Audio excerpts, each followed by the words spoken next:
So the next question I've got here is about why this actually matters. What is the personal impact? Are there any stories that people would like to share in that respect?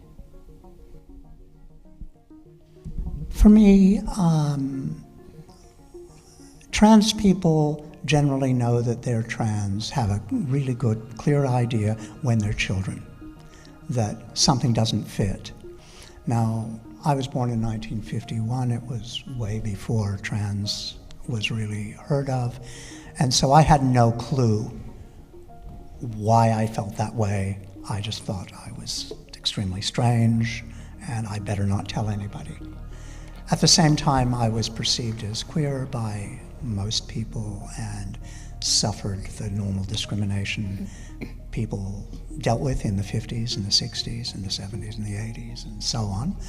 And it took quite a while because I'd be somebody who would still probably have difficulty as a child, as a trans child, because I'm a good example of the difference between gender identity, gender expression, and sexual orientation.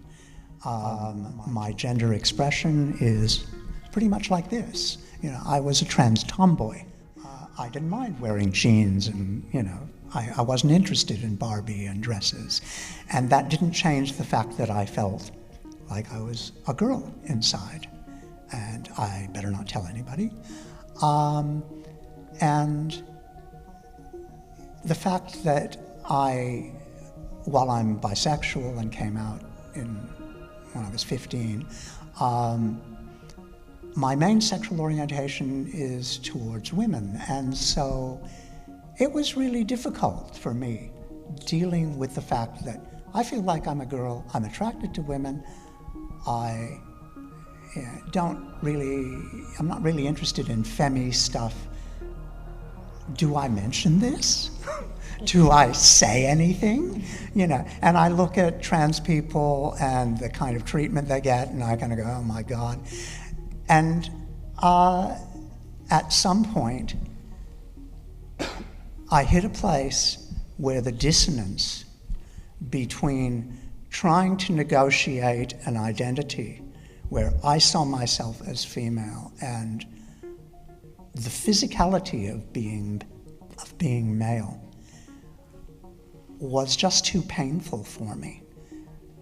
And if I had to keep living like that, I realized I'd rather not be here. And it was a choice between transitioning and killing myself. And I knew that if I transitioned, I might lose my friends, my job, relations with my family, which most were gone already. I might lose my employability. And in fact, I did lose most of my friends and my job and employability and a number of those things. I might be seen as an item of mockery for the rest of my life. Fortunately, I missed out on that particular joy. But I transitioned, and going through the 2 years or so of living as a woman and having my ID say that I'm not was awful. It's like you don't want to show ID to anybody. You don't want to have to deal, every time you apply for a job, you have to show some sort of ID, and it's automatically a question, and it's automatically an issue, and it just gets awful. And you can lie, possibly, if you don't have to produce actual ID. But if you do, you're stuffed. And it was great. I actually had surgery, and so I was able to change ID, and that made a big difference. But I was very aware from the mid-'80s that there's a lot of people who didn't fit my category.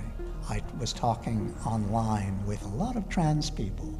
I was around when transgender was kind of started as a term.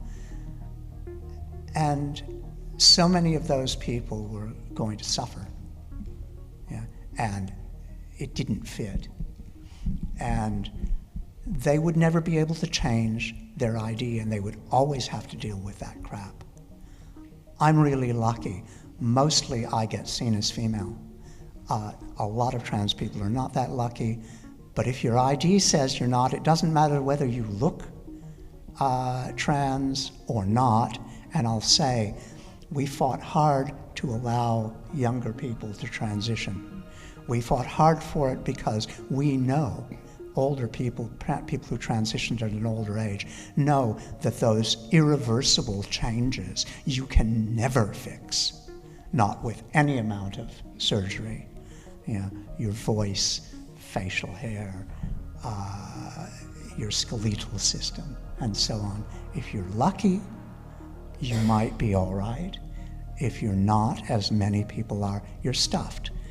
But if young people can be helped early enough, then they look indistinguishable from a member of the other sex. Basically, you see young trans girls who transitioned with gender blockers and went through puberty as a girl, and they're indistinguishable. Trans men, for all the fact that the surgery wasn't there and was far too expensive, are lucky that hormones work pretty well for them, and generally they became indistinguishable anyway. Anyway, I'll pass this on. Thank you, Dee Dee. So much of your story resonates with me. So I won't tell so much of my story, but I will talk about how excited I am about the implications of these changes, what it would mean for my life. I can't get surgery, I don't have enough money. Other people like me can't get surgery because they might have a medical condition that precludes them from having it. But with these changes, we can get ID and birth certificates that match who we are, and that is really, really important. The other thing that these changes will do is allow me to get married as myself. And that's so important to me that when I stand up there and I say my vows to the person that I love, that we do that as our authentic selves. And these changes will really help with that. There's a whole bunch of other stuff that these changes would do. And it's less about exactly what the laws would do, but if these laws were changed, it would give legitimacy to my gender, to a non-binary gender. It would make it more real in society that I am who I am, and people would be more likely to accept that and not question it. I've had a few experiences with police and with other institutions that have been awful because I'm non-binary. And because it wasn't understood and it wasn't accepted and people were scared of me. I was in a position where I was hurting and I needed people to take care of me, but they couldn't do their jobs because they were scared of who I was. These changes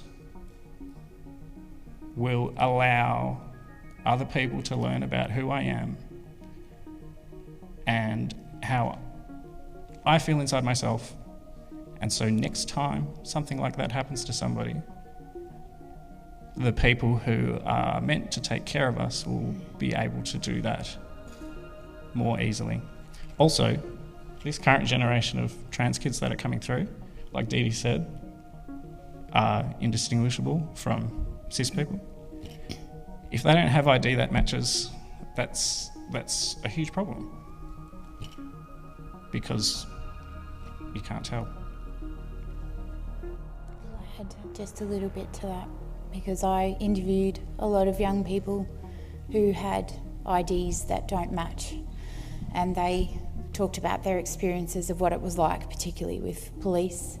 It was, it was never a good thing. They got accused of lying, all sorts of things. But it was the consistency, and it was, if you don't have an ID that matches the person that you're expressing, then you're automatically a liar. You get taken down to the police station, questioned, all of that sort of thing. So yeah, it's a really, really significant issue. And if we do make the changes, it will make all of that go away for them, which will be fabulous. So for me, it was more like, okay, so this thing happened to you. What were you wearing? What does it say on your birth certificate? And trying to convince somebody who doesn't have the tools to understand that you're a real person, and that the law that they're meant to enforce applies in the same way as it does to me as it does to everyone else. If they don't have the tools to be able to understand that, then they contribute to further trauma. Yep, that's right. One of the things that sort of strikes me about where we're at now is that we're in an age where I think, we're talking about non-binary, and we're allowing people to put gender behind them. And, as a feminist, that's a pretty exciting thought, I must say, that gender doesn't define who I am, and nor should it. And, I think that's an opportunity that these laws can give true life to and real meaning to. And I when I was young, moved to Melbourne, and I studied architecture, and there was my best friend at architecture school was this guy, and I'll call him Tom, and we went everywhere on weekends, we did stuff, and then when I started second year, Tom had disappeared, and Tom had been a very good student, so it wasn't because he'd failed. And I found out years later that Tom had transitioned, and that she hadn't felt able to share that secret with me as one of her closest friends.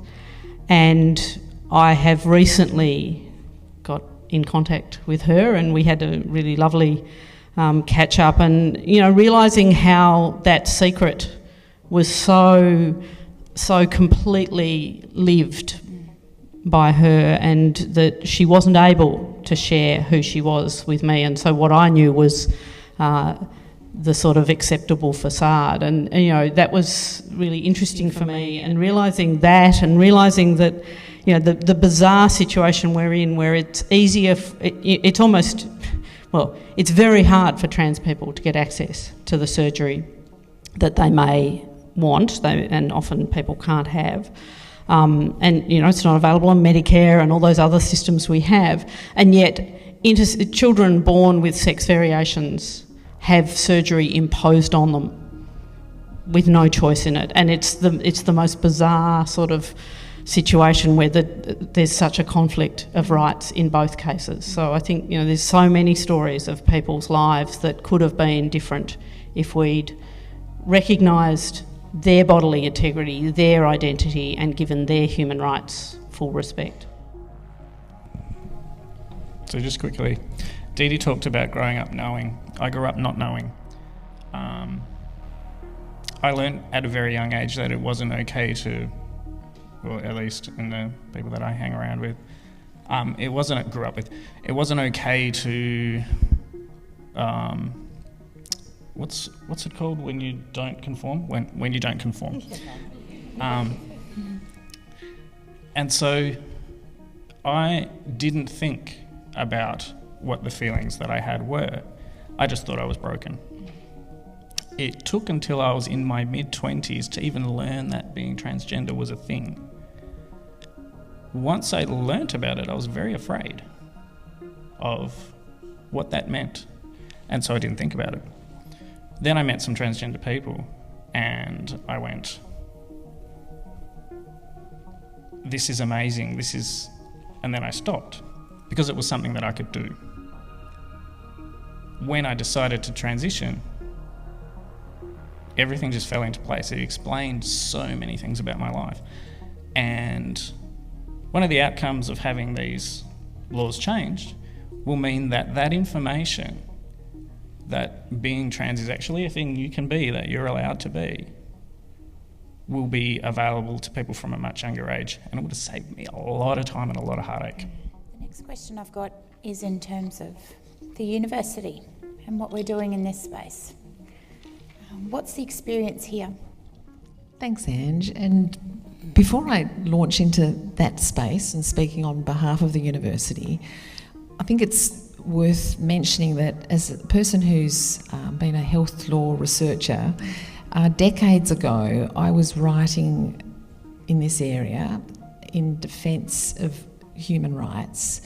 And I reflect on that simply because even though we are hearing that there's some impatience for further change, the fact that we're having this conversation about a bill of this kind, I think is a wonderful opportunity. I want to voice my strong personal support for those reforms, because when I was writing about this in the late 80s, early 90s, I was seeking to defend the right of someone who had had full reassignment surgery to be recognised in that status for the purposes of marriage, because that wasn't clear at that time. So progress sometimes seems slow, but if we can pull this off, I've got to say I haven't been involved in the reforms that are going before the Parliament, but as I say, I think in light of human rights interests, broad principles about values and respect for human dignity,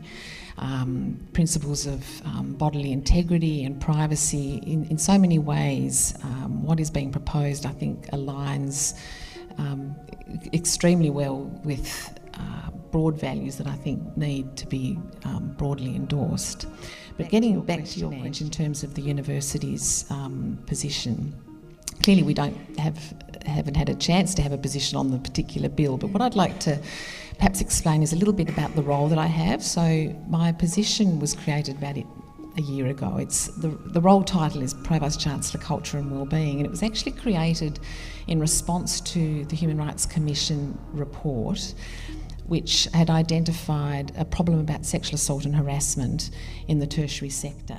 And that's not completely irrelevant to this conversation, because in the data that came out, and there was a unacceptably high incidence of sexual assault, sexual harassment, and a real direction to universities, do something about this. This is, especially the underreporting and the need to provide support to affected individuals and so on.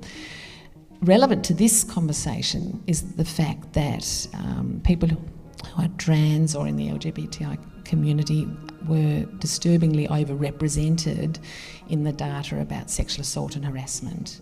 And I know that's also the case for more general forms of violence. So that, right from the start, is a signal to me, and also from Universities Australia and their guidelines about how universities should be responding to the problem specifically of sexual assault and harassment, that we need to be really deliberate in our consideration of vulnerable communities. And as it happens, I'm pleased to say that because of conversations I've had with some really great people, which includes yourself, Ange, and also Rodney Kroom, who's in the audience, there is a proposal underway for the university to be more proactive in this space. Obviously we have an equity committee already, there's the Ally Network, and good work is already being done, but what I'm going to be trying to lead, and in fact there's a meeting tomorrow that Ange and I are taking a draft briefing paper to the Ally Network, is to have really targeted activity through the work of a task force that can look at the issues of discrimination and other problems that arise from the current sort of lack of adequate accommodation and recognition that is across the sector, but we want to do better for this university. In my role, people reach out to me on occasions to say, oh, it's terrible, we don't have toilets facilities that we can access, or issues to do with, for example, forms that have to be filled out that don't cater for a non-binary category, or problems in changing an email address if they're transitioning. And so I'm hearing in an ad hoc way about problems here and there, but what I want to achieve is hopefully a more systematic look at what are the issues, how can we do better. There is a national sort of indicator of universities' performance in this area, and we want to do really well. We want this to become a priority. So for me, that, especially once we've delivered on the goals in terms of policy change for sexual assault and harassment, really to turn some attention to this as a priority area. So that's what I'd like to see the university doing. And I've had conversations already with our Vice-Chancellor, and in principle he's been supportive of driving this direction. So it's not just me hoping it, I feel there's support there to receive that as well. I'm just going to skip back to talking about children born with variations to sex characteristics, and I'm interested in whether or not someone can chat more about why they need these forms of protections, in particular in terms of intersex variations. Basically, intersex people or people with variations of sex characteristics, there are a reasonable number of people within the population. They're as frequent as people with red hair. It's something like 1.7% of the population is intersex in some way. Now, for about 1 in 1,500, that shows up at birth as what they call ambiguous genitalia. And the practice has been for doctors to see that and go, they ask, is it a boy or a girl? And they go, oh, well, we'll fix it. And to perform surgery on newborn infants. And quite often this means rearranging their genitalia. This often means doing damage to the nerves, their sexual response, and so on, which is going to cause problems for the rest of their lives. It usually means they will end up having to do subsequent surgeries. They are quite possibly going to not feel that the gender they were assigned is right. A lot of people feel okay with the gender they were assigned. Some people don't. Some people don't feel like they feel like they want to own the fact that they are not male or female and want to identify as themselves, as epicene or as an androgyne or various names that people have used. That's up to them. But the problem is you've done these things to children without their consent. And it's not just at infancy, because there are a number of people who, like people with Klinefelters, who the condition may not show up in infancy. It may not show up until somewhere approaching puberty, when suddenly the little girl starts sprouting a beard, or the little boy starts growing breasts. And the solution has often been dose them with hormones. If they're growing breasts, cut those breasts off, and so on. And the standard thing with infants has been to assign children as female, because, as some doctor said, it's easier to dig a hole than to build a pole. And it's about that crass. And this sort of thing goes on. There's been committee after committee. It's been acknowledged as basically a form of torture. It's been acknowledged as something that shouldn't be happening for years and decades, and committee after committee after committee, and yet almost nowhere is it stopped. And it's still going on. There was a case fairly notorious, the Re Carla case that happened in Australia in 2016, where Carla, the parents of Carla were taking her to the court because they wanted to perform an operation that would effectively sterilize her. And it was deemed illegal generally to sterilize a child since they're non-consenting. And it will have an impact on the rest of their life. In the case of Carla, she was 5 years old at the time. Actually, she was 4 years old, and she'd already had 2 surgeries, one of which was a clitoridectomy, effectively, and the other was labiaplasty. And if this was done in a cultural thing by some other ethnic group, this would be female genital mutilation. She was presented, here's some of the things that the judge said in his findings. Her parents were able to describe a clear, consistent development of a female gender identity. Her parents supplied photos and other evidence that demonstrated Carla identifies as a female. She spoke in an age-appropriate manner, described a range of interests, toys, and colors, all of which were stereotypically female. For example, having pink curtains, a Barbie bedspread, and camper van, necklaces, lip gloss, and ferry stations. She happily wore a floral skirt and shirt with glittery sandals and Minnie Mouse underwear, and had long blonde hair and tied them in braids. So it must be fine to do a clitoridectomy on this person, to do labiaplasty, and to set her up for sterilization and further surgeries. And the thing with this particular variation of intersex, where the person is actually XY and generally has internal testes, is that in something like 40 to 64% of cases in various studies, the person decides to change gender, that they are not the gender they were assigned. So well over half, there's well over a 50% chance that that so-called little girl, whose little girlness was proved by the fact that mommy bought her, Barbie underwear and bedspreads, would actually want to change gender and not be happy. But in any case, they had been carving up her genitals and would be doing more so.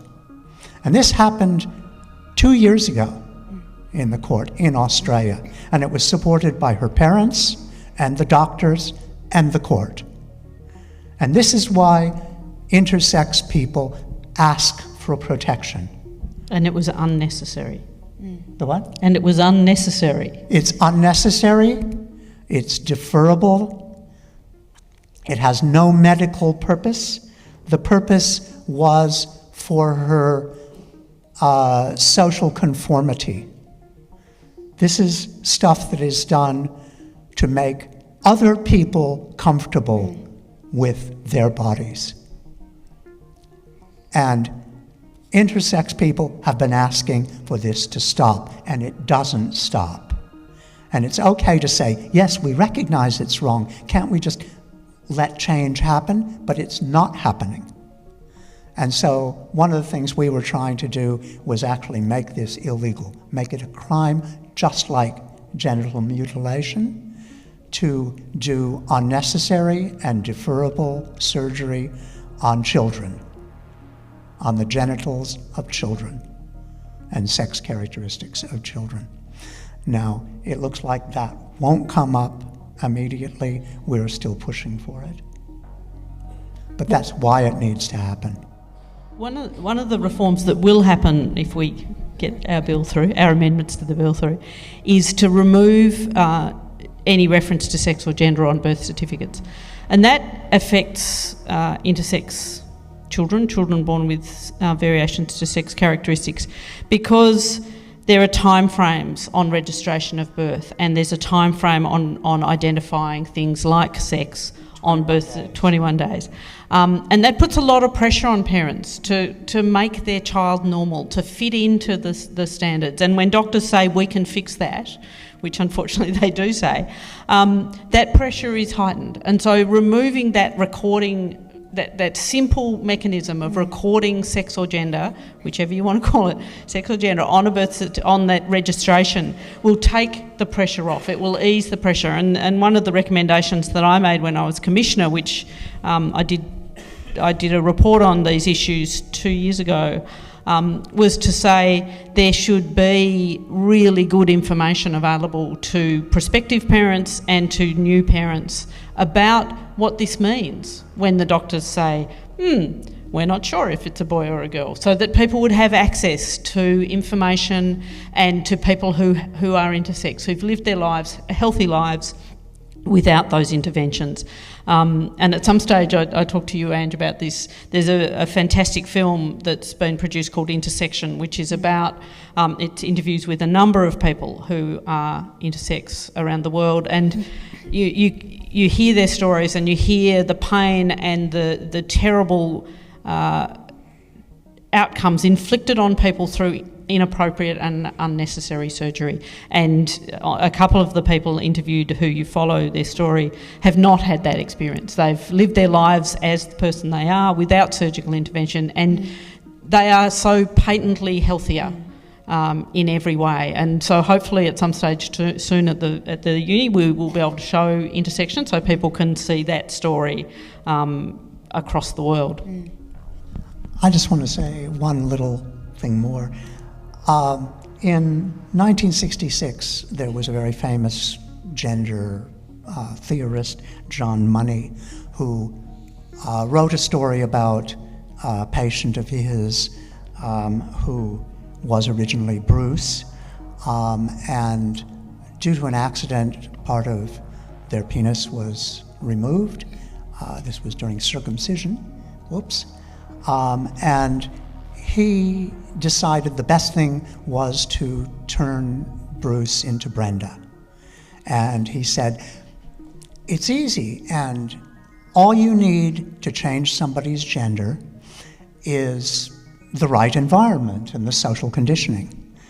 And he published a number of papers about this, and this went on for some time until in 1997, another fellow, Dr. Diamond, went back and revisited this, and he found that Money had been lying about the response of Bruce or Brenda, and their parents had been lying, and these reports were wrong, and that Brenda had already retransitioned to David without any kind of surgery. And said, no, I'm not that gender. I know what gender I am. And they subsequently killed themselves because the situation was so bad after all of these surgeries and this attempt to force them into a gender that they weren't.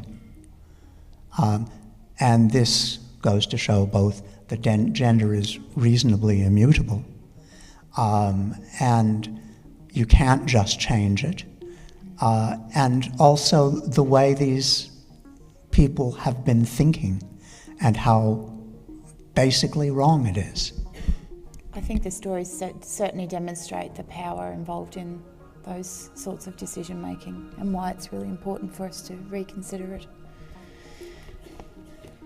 One more question, very simple one. How can the audience help? What can they do?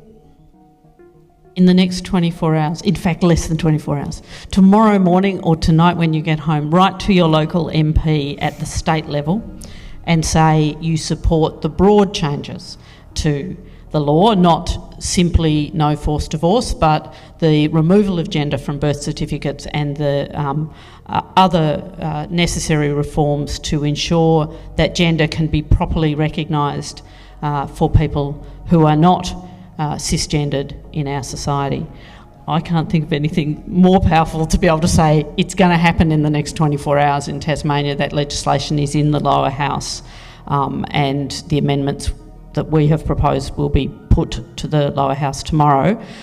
So lower house MPs before 10 o'clock tomorrow morning, and after that upper house MPs, so your Legislative Council members, are also going to be voting on this in pretty short order. So hopefully people who understand these issues and support them will get in touch with MPs, but also I think it is important to also indicate that the continued non-consensual surgery on children born with sex characteristic variations should be dealt with as a matter of urgency. Okay, I have one more thing. In the next little while, as has been since the marriage survey, you're liable to see a whole bunch of transphobic rubbish in the news.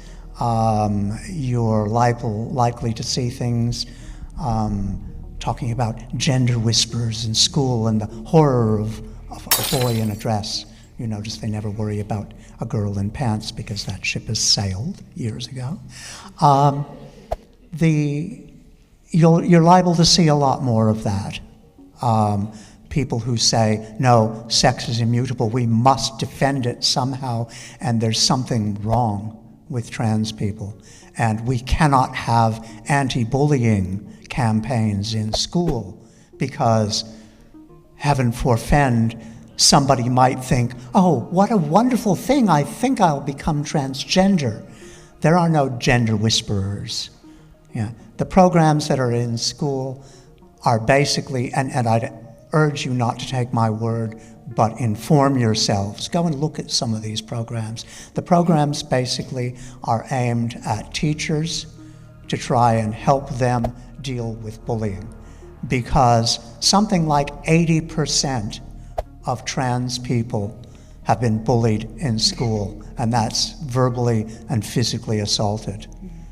And trans people, particularly young people, have an outrageously high chance of self-harm and suicide. I think the number of people who attempt suicide is 11 times higher than the normal population, and several times higher than the gay and lesbian population, who get enough trouble. Don't believe these things. Check and see. The anti-bullying campaigns are aimed at teachers to try and help them address bullying that goes on in their classes, because bullying doesn't help anyone. Children should be really free to express themselves. I mean, we are the ones who put this gendered notion on behavior and dress and that kind of stuff. I'm reminded of a story about a mother told about a young boy who wanted pink stripy sandals, and he was 4, he was going to pre-primary school, and she said, oh, you know those are girls' sandals, and he said, but I really like them, and she finally bought them, and he wanted to wear them to daycare, and she said, are you sure? You know they're girls' sandals. You know, people might give you trouble. Do you want to take a spare set? And he said, no, I love these sandals. And he went, and she came back and picked him up, and he said, everybody loved my sandals. and she said, oh. And she patted herself for being so liberal and letting him do this, and said, you know, you can wear other girls' things. And he says, I don't want to wear girls' things. I like these sandals because they have zebra stripes, and I like zebras. So don't make assumptions about what behavior is. A lot of diverse behavior is simply human diversity. And children, they can behave any way they want up until puberty, and it's not going to matter. They can experiment, they can not experiment. It won't matter. They'll just find something out about themselves, things that they like, things they don't like. There's nothing to push them. And supporting the idea that boys must be boys and be tough, and be hard and be aggressive and love sports and that kind of thing. This is what leads to toxic masculinity, which has been talked about a lot. And we should remember that toxic masculinity isn't about men being toxic. It's about the toxic effect on men of suppressing their emotions, their empathy, their nurturing, and that sort of thing, their connection to other people.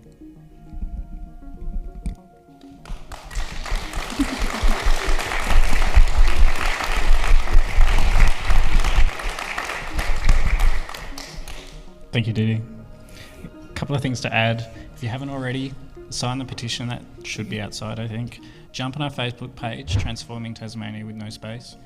There is space for you to jump on it, just there's no space between the words. And keep an eye out. Next time that you've got to fill in a form for anything, have a look and see if there is an option for me to fit. And if that's not there, ask why. Because that might mean that when I come along next time it's there and I can be me. Thank you. Good point.